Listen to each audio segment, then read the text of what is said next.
Hello bamikwano mbalamusizaako amanya gange nga nze Senga Fifi nga mbadde mbuze nga sirabika nga ninamuuko ebintawaanya naye ndeebaza Mukama nti nabimaliriza mpozi n'ekirala ekintawaanya bamikwano lights zintawaanya mbeera sobola kukola videos nga lights zintawaanya. Mbalamusizaako mwenna muli mutya mubadde mutya kubanga tumaze weeks 2 nga tetuwuliziganya.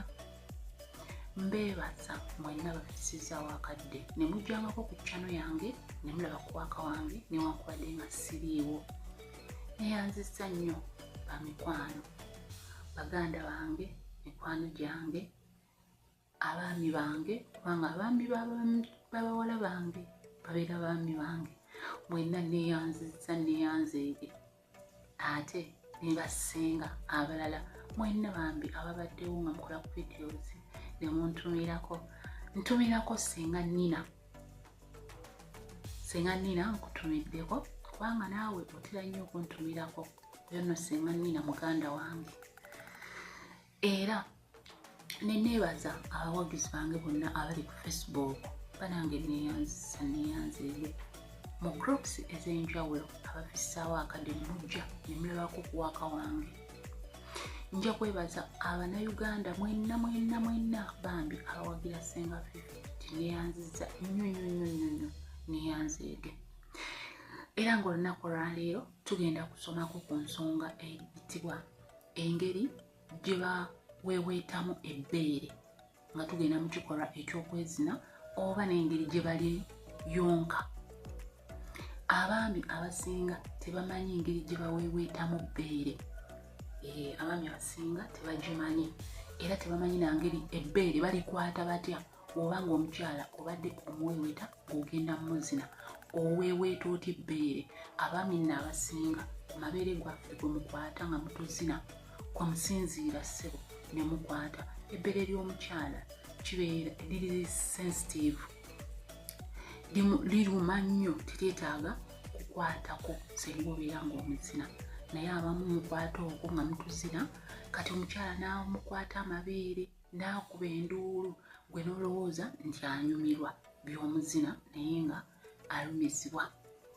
Abaami muyige engeri gye bakwata ku bbeere ly'omukyala ng'obadde oliweeweeta oba ng'obadde omuzina. Ebbeere ly'omukyala olina likwatako ng'ova eno emabega oti ng'odda mu maaso ng'oliisaako engalo ng'oliisaako omukwata eno bw'oti nga bw'oleeta mu maaso bw'oti bwe batyo baweeweeta ebbeere ly'omukyala. Nobeera ng'oliisaako engalo mpolampola ng'olijja eno ng'olireeta ng'olireeta bw'oti n'omala n'olyetooloozaako engalo ku nnywanto. Ebbeere ly'omukyala tolyekwatako obeera ng'omuzina.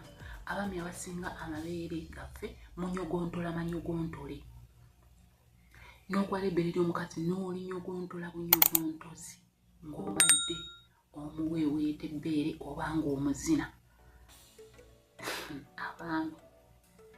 Abaami eno vidiyo yammwe muyige engeri gye baweeweetamu ebbeere ly'omukyala ng'ogenda okumuzina.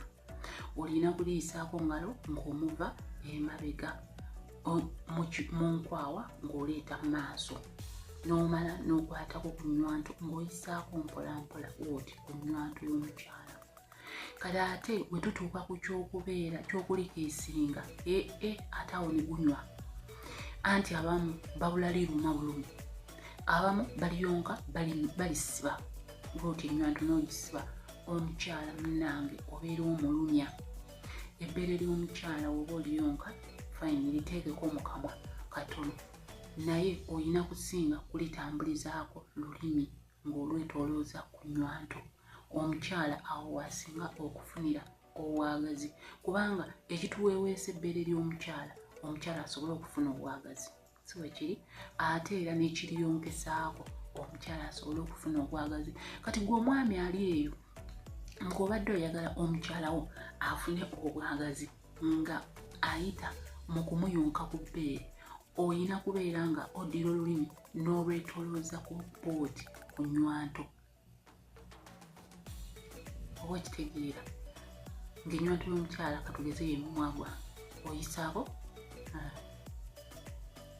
just what nobeera nga weetooloozaako wobeera ng'obadde oyonka ku bbeere ly'omukyala ebbeere ly'omukyala geyonkeko naye omale oliiseko olulimi ng'olwetoolooza omukyala asobole okufuna obwagazi kyekiri ensonga so si ggwe kunyumirwa mbu nno oyonka oba ng'amata nedda ekiyonkesa ku bbeere ly'omukyala kubeera kumuteeka mu mbeera ya kwezina n'olwekyo olulimi luyiseeko nga luliko amalusu litobe nabagamba amalusu kintu kikulu nnyo mu kwezina naddala nga gayita ku lulimi n'olwekyo ebbeere ly'omukyala teeka amalusu ku lulimi olyetooloozeeko litobe era woba oliyonka oliteekako mu kamwa katono naye olulimi lwo lufube nnyo okulaba nga oli weetoolooza ku bbeere ku nnywanto n'oyisaako bw'oti nga weetoolooza kimala ekyo tekyetaagisa kukwata bbeere lya mukyala libatika mu kamwa n'olisimbako amannyo n'olikwata bw'oti n'olinyogontola nedda mutujjako obwagazi oba mutujja mu mbeera n'okwata ebbeere ly'omukyala omukyala n'akuba nduulu ng'omuzina gwe n'olowooza mbu biwooma oba anyumiddwa nedda buba bulumi ebbeere lirina kukwatibwako mpola in a romantic way era ne bw'oba ng'obadde olinywegera oba nga obadde olinuuna olina linuuna mpola in a romantic way omukyala n'osobola okumuteeka mu mbeera oba n'asobola okufuna obwagazi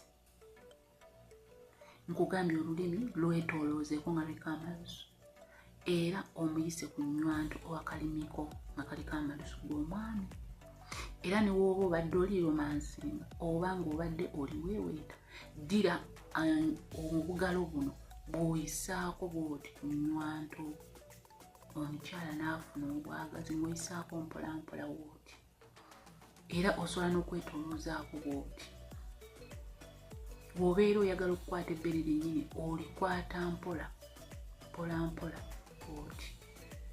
bw'oti ng'oliyisaako naye tolisimba ngalo tolinyiganyiga ebbeere ly'omukyala libeera limuluma nnyo ndowooza tutegeerekese era tutegedde bulungi tubadde tulaba engeri gye baweeweetamu ebbeere naawe omukyala omwami waabeera ng'abadde akuweeweeta ku bbeere obanga alinuunako fuba okutambuza omubiri osobole okumwongera obwagazi buli obugenda mu maaso ng'akola ekyo ekikolwa nabagamba okusikina kubeera buli wamu omwami waabeera ng'omukyala omwami waaba ng'akuyonka ku bbeere sikina